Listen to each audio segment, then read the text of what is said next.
Hello everyone, this is Sonia Kaushik and we are doing one short video of chapter life process for class 10th biology.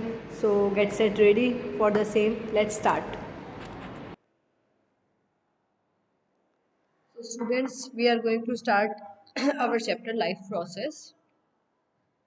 So life process, as you know, the processes that are important to sustain our life. हमारी ज़िंदगी को हमारी life को चलाने के लिए जितने भी प्रोसेस इंपॉर्टेंट है like breathing respiration nutrition digestion transportation या सर्कुलेशन हम उसे कहें excretion all that process combines to form life process, right? So this is chapter number 6 class 10th biology. So start करते बेटा.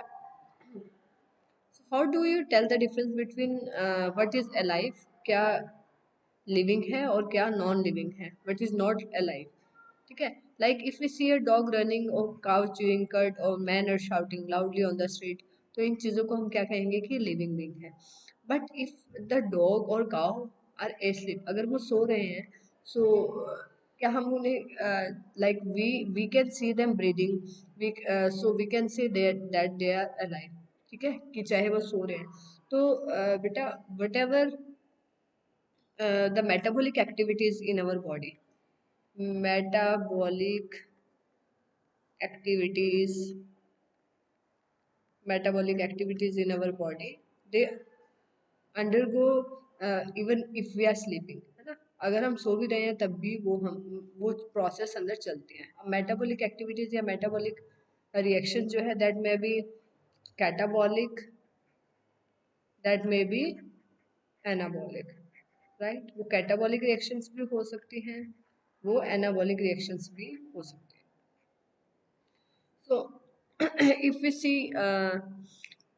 प्लांट्स, अगर हम प्लांट्स को देखें, we can not see their growth, हम उनकी ग्रोथ को देख नहीं सकते. But a plant is not visibly growing but it's still alive. Like some animals can breathe without visible movement and some have visible movement. तो living beings की definition सिर्फ यही नहीं है कि जो ब्रीदिंग करते हुए आपको नज़र आ रहे हैं या जो प्रोसेस ग्रो हो रहे हैं तो वो आपको नज़र आए. तो ज़रूरी नहीं है चीज़ें आपको नज़र आए, but main thing is metabolic activities are going on only in living beings. ठीक है, तो बहुत सारी प्रोसेस हैं जो लिविंग ऑर्गेनिजम्स के अंदर होती है. यहाँ से एज सच कुछ इम्पोर्टेंट नहीं है, यू कैन रीड इट. तो लाइफ प्रोसेस क्या है? The maintenance of function of living organism to that are continuous. तो ऐसी प्रोसेस को हम क्या बोलेंगे? Life process. अब लाइफ प्रोसेस में क्या चीज़ें आ जाएंगी? उसमें आपका न्यूट्रिशन भी आ जाएगा, उसमें रेस्पिरेशन भी आ जाएगा, ठीक है, उसमें सर्कुलेशन भी आ जाएगा, उसमें एक्सक्रीशन भी आ जाएगा. ठीक है, all that process come under the category of life process. So question देख लेते हैं. Why is diffusion insufficient to meet the oxygen requirements of multicellular organisms? देखिए बेटा, अगर हम यूनिसेलुलर ऑर्गेनिज्म की बात करें जैसे अमीबा है या सिंपल ऑर्गेनिज्म की बात करें तो वहाँ डिफ्यूजन से भी ऑक्सीजन रिक्वायरमेंट्स कंप्लीट हो सकती है. लेकिन मल्टी सेलुलर ऑर्गेनिज्म जैसे ह्यूमन बींग्स है, so they have complex body structure. तो वहाँ पर specifically haemoglobin is present in our blood that helps to transport oxygen. What criteria do we use to decide whether something is live or alive? So बेटा देखिए, alive मतलब कोई कुछ अगर आपको लिविंग और नॉन लिविंग के बीच में डिफरेंस करना है तो कुछ मेटाबॉलिक एक्टिविटीज हैं that must be going on whether they are visible or not. Next, what are the outside raw materials used for by an organism? क्या रॉ मटेरियल्स वो यूज़ करते हैं? बेटा आपको पता है we all are living beings and our body is made up of biomolecules. तो उन बायोमोलिक्यूल्स को बनने के लिए तो वी नीड प्रॉपर न्यूट्रिशन. और तो जो भी चीज़ें हमारी ग्रोथ में हेल्प कर रही हैं like but we are getting in the form of nutrients that may be protein, that may be carbohydrates. So all that are important raw materials for the growth of the organism. What process would you consider essential for maintaining life? तो मैंने जैसा अभी आपको बताया respiration, breathing या nutrition, digestion, या excretion, respiration, transportation, all these process are important for maintaining life. So one by one हम इन topics को डिस्कस करेंगे इस चैप्टर में. So first is nutrition. Nutrition क्या है? Whatever food we are taking in, we are taking to get energy. So that is called nutrition. And the nutrients are like carbohydrates, protein, vitamins, minerals, whatever nutrients we are getting from the food that are the that helps to grow and development of our body. Like protein is bodybuilding food, carbohydrate is energy giving food. So whatever food we are taking in, we are taking for energy, है ना? We are taking for growth and development. So all that food material include inorganic and organic compounds. So अब organism अपना nutrition, अपना food कैसे लेते हैं, उसके basis पे हमारे पास अलग अलग तरह के न्यूट्रिशन है. लाइक ऑटोटॉपिक न्यूट्रिशन में organism prepare their own food. ठीक है. Organism can synthesize. ऑर्गेनिज्म अपना फूड खुद बना सकता है. Synthesize its own food. ठीक है. अपना फूड खुद बना सकता है, जैसे कि प्लांट्स. जैसे कि प्लांट्स. ठीक है. फोटोसिंथेसिस की हेल्प से, प्रकाश संश्लेषण प्रक्रिया में इसको हिंदी में बोलते हैं. तो with the help of carbon dioxide, water. ठीक है. और क्या चाहिए? सनलाइट. और क्या चाहिए? क्लोरोफिल. इन क्लोरोफिल. ठीक है. ये सारे सब्सटेंसेस प्लांट्स को जो है चाहिए, तो इनकी हेल्प से प्लांट्स बना लेता है अपना food. C6H12O6, this is glucose. क्या रिलीज करता है बेटा? वाटर मॉलिक्यूल्स रिलीज होते हैं और एनर्जी रिलीज होती है. ऐसे सियानो बैक्टीरिया भी हैं जो फोटोसिंथेसिस कर सकते हैं. This is the reaction of photosynthesis, very very important. 6CO2, 12H2O, sunlight, chlorophyll, glucose बन गया है. Oxygen will be the by product of photosynthesis, ये बाय प्रोडक्ट है. ठीक है. और वाटर मॉलिक्यूल भी रिलीज होंगे. तो आपको पता है गैसियस इनटेक कैसे होता है? स्टोमेटा से. स्टोमेटा जो है, stomata they helps in exchange of gases. ठीक है.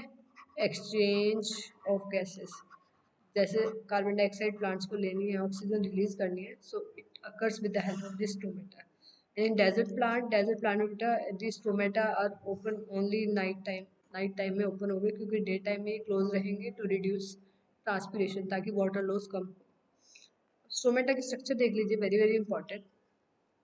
Stomata are tiny pores present on the lower surface of the leaves, and these are surrounded by kidney shaped cells. These are called guard cells. These are guard cells, and that are surrounded by epidermal cells and subsidiary cells. Then if these guard cells are properly turgid, अगर ये turgid होंगी तो stomatal pore open होगा. pore open होगा, like you can see in this diagram. But if these guard cells are flaccid, flaccid होंगी तो stomatal pore will be closed. So and the shape of guard cells is also regulated by radial fibrils. Microfibrils यहाँ पे होते हैं, they are radially arranged, तो वो stomata की shape को मेंटेन कहीं ना कहीं करता है. Then this is experimental setup with potassium hydroxide and without potassium hydroxide. तो यहाँ इन्होंने बेल जार एक्सपेरिमेंट किया है. They can show you that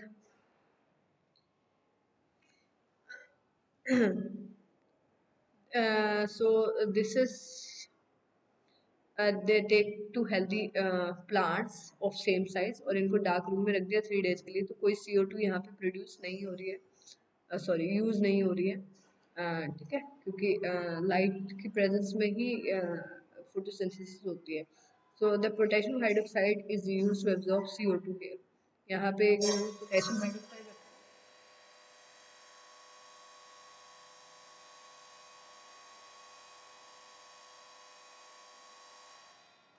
yes. यहाँ पे पोटेशियम हाइड्रोक्साइड प्रेजेंट है. तो पोटेशियम हाइड्रोक्साइड क्या करेगा? Potassium hydroxide will be absorb all the CO2 present here. ठीक है. CO2 एब्जॉर्ब कर लेगा. तो इसका मतलब है कि carbon dioxide is not used by plants. Phototropic nutrition may be performed by green plants and cyanobacteria that undergoes photosynthesis. Then we are coming to heterotropic nutrition, in which the organism depends on other organisms other organism for food. कि दूसरे organisms पे food के लिए dependent होगा, इसको बोलेंगे हम हेटेरोटॉपिक nutrition, right. अब for example the food is a source that is tested, जैसे कि ग्रास है. अब अगर हर्बीवोर्स है तो उनके लिए ग्रास फूड है, लेकिन अगर कार्निवोर्स है जैसे लायन है तो उसके लिए डियर फूड है, तो दैट मे बी मोबाइल. तो इट डजेंट मैटर कि फूड रिसोर्स कैसा है, that may be mobile, that may be static. अब टाइप्स ऑफ न्यूट्रिशन अलग अलग हो सकते हैं heterotrophic nutrition. Like parasitic nutrition की बात करेंगे, in which the organism take या uses the body of host as food and shelter. Organism uses body of host, जिस ऑर्गेनिज्म पे एज अ पैरासाइट रह रहा है organism, body of host as food and shelter. Food and shelter, तो parasite उसको food and shelter की तरह use करेगा होस्ट बॉडी को. जैसे कि अमरबेल है, कस्कुटा जो दूसरे ट्रीज पर होती है, तो एज अ पैरासिटिक. ऐसे टिक्स है, लाइस है, ये ऑर्गेनिज्म पे रहते हैं एज अ शेल्टर, फूड उसी को यूज कर रहे हैं. ब्लड सकिंग लीच है, टेपवर्म है, these are also examples of parasite. अगर कोई बॉडी के बाहर है पैरासाइट तो उसको एक्सो पैरासाइट कहेंगे, एंड अंदर है तो उसको एंडो पैरासाइट हम कहेंगे. एक्सो नहीं, एक्टो पैरासाइट अगर बाहर है, और अंदर है तो endo parasite. Like you can see the nutrition in amoeba. This is holozoic nutrition. Holozoic nutrition होता है बेटा जिसमें complete food particle is taken in. तो आप देखिए अमीबा में कोई स्पेसिफिकली माउथ तो नहीं है, but they have a finger like structure, pseudopodia, तो फूड पार्टिकल को अंदर एनगल्फ कर लेते हैं. So this is holozoic nutrition. How organism obtain their nutrition? Organism obtain their nutrition with the help of these pseudopodia. This is called holozoic nutrition. Amoeba take food by using temporary finger like extension and food vacuole अगर बन गया, ठीक है, तो इसको बोलते हैं हम लोग होलोजोइक न्यूट्रिशन. और व्हाट इज पैरामीशियम? पैरामीशियम क्या है? ये भी एक यूनिसेलुलर ऑर्गेनिज्म है, and it have cilia all over the body which covers the entire surface of the cell. Paramecium को स्लीपर एनिमल क्यूल भी बोलते हैं. तो इस केस इसकी पूरी बॉडी में यूनिसेलुलर यूकैरियोट है, पूरी बॉडी में ऐसे रिलेटेड स्ट्रक्चर्स यहाँ पे देखने को.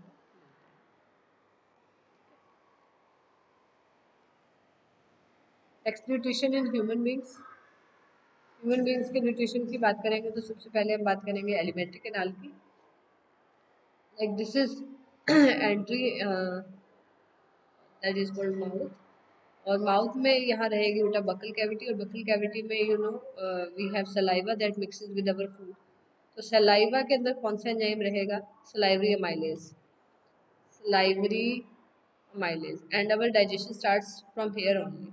बकल कैविटी में ही डाइजेशन स्टार्ट हो जाता है. यहाँ अमाइलेज, सलाइवरी अमाइलेज प्रेजेंट है, जो 30% डाइजेशन करता है स्टार्च का. 30% डाइजेशन किसका डाइजेशन करता है? स्टार्च का. बाकी 70% पेनक्रियाटिक अमाइलेज करता है, जो कि पेनक्रियाटिक जूस में प्रेजेंट होता है. तो इफ समवन आज की डाइजेशन कहाँ स्टार्ट होता है, तो digestion start in buccal cavity. Buccal cavity में ही डाइजेशन स्टार्ट हो जाता है with the help of salivary amylase enzyme. इसके अलावा हमारे सलाइवा के अंदर लाइसोजाइम भी प्रेजेंट होता है. सलाइवा जो माउथ के अंदर लिक्विड है उसके अंदर लाइसोजाइम भी प्रेजेंट होता है, लाइसोजाइम. और आईजीए एंटीबॉडीज भी होती है, ठीक है. Lysozyme break the cell wall of bacteria, और IgA also defensive in function, तो सिक्योरिटी एंटीबॉडी भी इसको बोलते हैं. और सलाइवा के साथ जब हमारा फूड मिक्स होता है बच्चों, it will be easy to swallow, निगलने के लिए इजी हो जाता है. और सलाइवा और फूड से हमारा फूड सॉफ्ट भी हो जाता है, तो इसको हम बोलते हैं बोलस. क्या बोलते हैं? बोलस. उसके बाद फूड पाइप, जिसको हमने ईसोफेगस कहा, यहाँ पे फूड की मूवमेंट को बोलेंगे पेरिस्टालसिस. पेरिस्टालसिस, ठीक है, इस मूवमेंट को बोलते हैं peristalsis. Movement of food in food pipe और in gut region. Then we have sphincter है. यहाँ पे स्पिंचर होते हैं जो फूड की मूवमेंट को कंट्रोल करते हैं, एंट्री को कंट्रोल करते हैं कहीं ना कहीं. This is J shape stomach.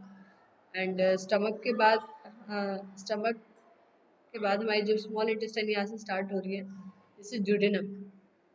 Duodenum, ठीक है. Duodenum got secretions from gallbladder that contain bile juice. Bile juice होता है, bile juice is secreted by liver.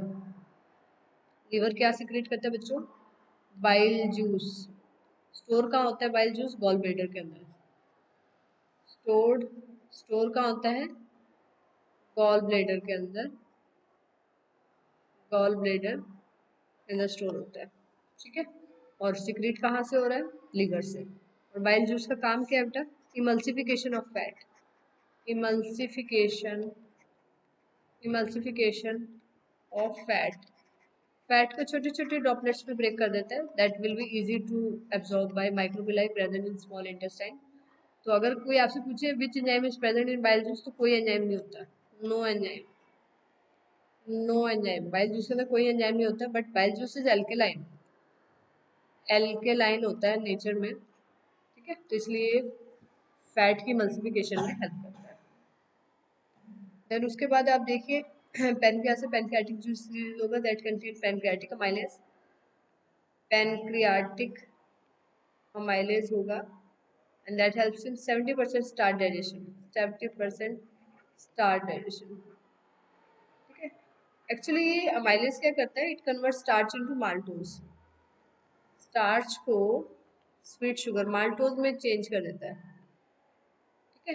कौन? Amylase, whether it is salivary amylase or pancreatic amylase. और basic pH पे काम करता है salivary amylase, sorry pancreatic amylase. Then coming to pancreas, pancreas is a heterocrine gland. थोड़ा नीचे हाँ लिख लेते हैं। पेनक्रियास, पेनक्रियास बेटा हेटरोक्राइन ग्लैंड है, it have both exocrine endocrine part. ये एक्सोक्राइन भी है और एंडोक्राइन भी है, इसलिए इसको हेटरोक्राइन ग्लैंड बोलते हैं।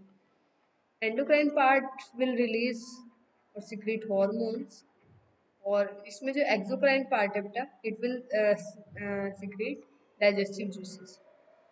Digestive juices. अब हम हॉर्मोन्स की बात करें तो कौन से हार्मोन हैं जो पेनक्रियास से रिलीज होते हैं? यहाँ लिख देते हैं। One is insulin, insulin and second one is glucagon. Glucagon, तो बेटा insulin will lower the blood glucose, blood glucose को लो करता है, and it will raises the blood glucose, blood glucose level को ले करता है। इंसुलिन बीटा सेल्स है, beta cells that is present in islets of Langerhans in pancreas, ये आपको पता होना चाहिए। बीटा सेल्स है जो इंसुलिन सिक्रीट करती है, ठीक है। और gamma alpha cell, sorry alpha cells है जो गामा गामा सेल कहीं है, हाँ गामा सेल है जो ग्लूकागॉन रिलीज करती है। और एक डेल्टा सेल भी होती है, डेल्टा सेल सोमैटोस्टेटिन रिलीज करती है, that maintains the balance of insulin and glucagon. So pancreas heterocrine gland है बेटा। और एक्सोक्राइन पार्ट इसका बहुत, एंडोक्राइन पार्ट तो 1 to 2% ही है, बाकी मेनली 98% तो इसका एक्सोक्राइन पार्ट ही है, ठीक है। Pancreatic juice is very very important for digestion and main site. अगर हम मैकेनिकल साइड डाइजेशन की बात करें, mechanical side of digestion is stomach, that include HCl। HCl भी वहाँ पे होता है जो फूड को सॉफ्ट करेगा, माइक्रो ऑर्गेनिजम्स अगर प्रेजेंट है तो उसको किल कर देगा। एंड यहाँ पर जब स्टमक के अंदर हमारा फूड HCl के साथ मिक्स होगा तो that is called Kyle, CHYLE। and small intestine is a chemical site of digestion and complete digestion take place here। और जितने भी डाइजेस्टिव जूसेस है बेटा स्मॉल इंटेस्टाइन में उनको एक कलेक्टिव नेम उसको गिवन है, दैट इज सक्कस एंट्रिकस। जितने भी डाइजेस्टिव जूसेस है collectively in small intestine they are called succus entericus, तो आप नोट कर सकते हो। स्पिंचर्स लगे हुए मैंने आपको बताया, स्टमक के बाद भी स्पिंचर मसल्स प्रेजेंट है जो स्मॉल इंटेस्टाइन में धीरे धीरे फूड एंटर करे, इसलिए लगा होता है। And it is the longest part of alimentary canal. Small intestine is the longest part of our alimentary canal. और स्मॉल इंटेस्टाइन की लेंथ बेटा वेरी करती है हर्बीवोर्स एंड कार्निवोर्स में, वेरी वेरी इंपॉर्टेंट। हर्बीवोर्स में as they are eating grass and they have to digest cellulose, so उनकी small intestine हमेशा long होती है। Carnivores have to digest meat that is easy to digest, तो उनकी small intestine हमेशा छोटी होती है, वेरी इंपॉर्टेंट क्वेश्चन। देन अगर हम बात करें स्मॉल इंटेस्टाइन में जो भी जूसेस प्रेजेंट होते हैं that helps in complete digestion of carbohydrates proteins and fats. ठीक है, तो जो फूड स्टमक से आया बेटा दैट इज एसिडिक, क्योंकि HCl के साथ मिक्स होता है, काइल बोलते हैं उसको। उसके बाद जैसे ही वो पैनक्रियाटिक एंजाइम्स के साथ मिक्स होता है अल्कलाइन नेचर हो जाता है। वाइल जूस जो लीवर से आ गया वो भी फैट्स पे काम करता है, इमल्सिफिकेशन कर रहा है फैट्स का, लार्ज ग्लोब्यूल्स को छोटे छोटे मॉलिक्यूल्स ग्लोब्यूल्स में ब्रेक कर रहा है, that is easily absorb by microvilli present in our small intestine. Small intestine के अंदर ऐसे फिंगर लाइक अपर्चर प्रेजेंट होते हैं। ठीक है, that is called microvilli, that increases the surface area for absorption. Microvilli इसको बोलते हैं, that increases the surface area for absorption. ऐसे पैनक्रियाटिक जूस में ट्रिप्सिन होता है जो प्रोटीन डाइजेशन में हेल्प करता है, लाइपेज होता है जो लिपिड डाइजेशन में हेल्प कर रहा है या इमल्सिफिकेशन में हेल्प कर रहा है कहीं ना कहीं। सो इस तरीके से फाइनली बेटा प्रोटीन्स अमीनो एसिड में कन्वर्ट्स हो जाते हैं, complex carbohydrate converted into simple glucose, fat converted into fatty acid and glycerol. So specifically, our small intestine is the site where digestion completes. Okay, finger-like projection मैंने आपको बताया to increase the surface area for absorption, that are villi. And villi are also rich in blood supply. Lacteals, यहाँ पे lacteals होते हैं that helps in fat absorption. Lacteals बोलते हैं उनको, that helps in fat absorption. बाकी जितना भी unabsorbed food होगा that will come in large intestine and then removed with the help of digestion. Digestion से वो रिमूव हो जाएगा। एनल स्पिंचर लगे होते हैं that control the you can see exit of the waste material. जैसे entry के लिए स्टमक के एंट्री स्टमक में वहाँ पर स्पिंचर लगे, ऐसे एग्जिट के लिए भी स्पिंचर लगे। आप you know that enamel, the tooth enamel is the hardest substance present in our body, so it's very important to protect this enamel because whatever bacteria present in our mouth, they may act on this enamel, and then we have sensitivity of hot and cold substances. So this enamel may be, you can say, uh, maybe क्या उसको कहेंगे हम, may be degraded by और may be by bacteria. ठीक है, bacteria उसको खराब कर देते हैं। So it's very important to brush our teeth before going to bed specifically. तो ऑटोट्रॉफिक न्यूट्रिशन जिसमें ऑर्गेनिज्म फूड को प्रिपेयर करता है, और heterotrophic nutrition the organism depend on other organism. इसमें हेटरोटॉपिक न्यूट्रिशन भी हो सकता है, एक रहेगा बेटा सेप्रोफाइटिक न्यूट्रिशन या saprotrophic nutrition in which the organism take its food from dead and decaying organic matter. इसमें फंजाई आ जाएगी बेटा। Saprophytic nutrition dead and decaying organic matter से जो अपना फूड लेते हैं। पैरासिटोक हो गया जो दूसरों पे डिपेंड करते हैं for food and shelter. Holozoic that takes complete food particle. Photosynthesis के लिए raw material carbon dioxide, water, sunlight, chlorophyll ये सब। Role of acid in our stomach, it kills the micro organism present in our food substance, it helps to make our food soft. तो ये सारी चीज़ें it gives acidic environment to protein digesting enzyme like pepsin, वो जो inactive होता है वो pepsin में कन्वर्ट हो जाता है एसिडिक एनवायरनमेंट में। Function of digestive enzyme is very very important, you know. अगर डाइजेस्टिव एंजाइम ना हो तो हमारे फूड को डाइजेस्ट होने में बहुत दिन लग सकते हैं, 1 वीक से 10 डेज तक लग सकते हैं, but you know 2 to 3 hours में हमारा फूड डाइजेस्ट हो जाता है। So that is the function of these digestive enzymes. For small intestine design, the small intestine have finger-like structures called microvilli that helps in absorption of food. So in this lecture we have discussed nutrition. In our next lecture we are going to discuss respiration, or I will merge the otherwise I will merge the video of respiration in this video so that you can see the lecture in one shot. Okay. Otherwise go through the nutrition first and then we will come to respiration. Goodbye everyone.